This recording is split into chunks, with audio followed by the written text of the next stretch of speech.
simple, c'est de recevoir des lettres qui viennent d'un peu partout en France et puis même peut-être d'autres pays, hein, si ça arrive.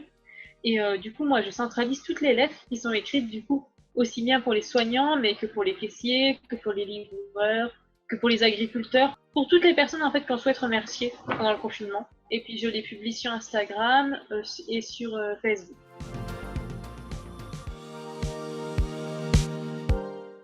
Moi, à la base, voilà, je cherchais une idée pour servir à quelque chose pendant le confinement, pour pouvoir me rendre utile. Et je me suis inspirée du coup des marraines de guerre de 1914.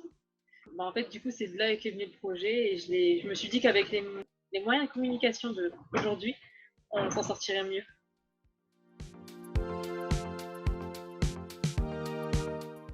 On peut écrire une lettre manuscrite, on peut l'écrire sur ordinateur aussi. J'ai reçu des lettres écrites directement sur ordinateur. J'ai reçu aussi beaucoup de dessins d'enfants.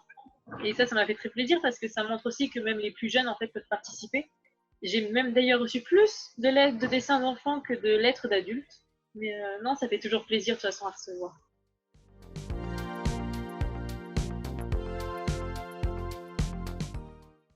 Moi, j'ai ma maman qui est tombée malade justement de cette maladie. C'est vrai que j'avais le projet déjà depuis un moment, j'en parlais avec mes copines, ça, de leur dire est-ce que je le fais pas. Et quand ma maman, moi, est tombée malade, j'ai dit faut que je le fasse.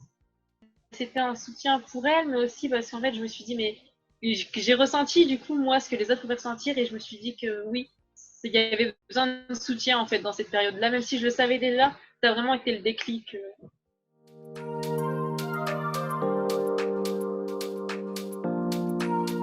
Sentiment aujourd'hui, c'est vraiment que je vois que quand on s'y met tous ensemble, ça fonctionne mieux déjà.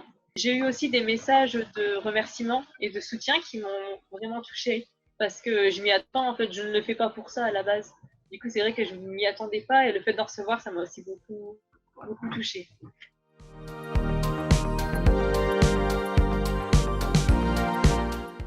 Je réponds à tout le monde de toute façon. J'attends les lettres avec impatience et puis même si c'est pas une lettre, un message, un petit truc et même si on n'écrit pas comme un écrivain, peu importe, un mot peut tout changer.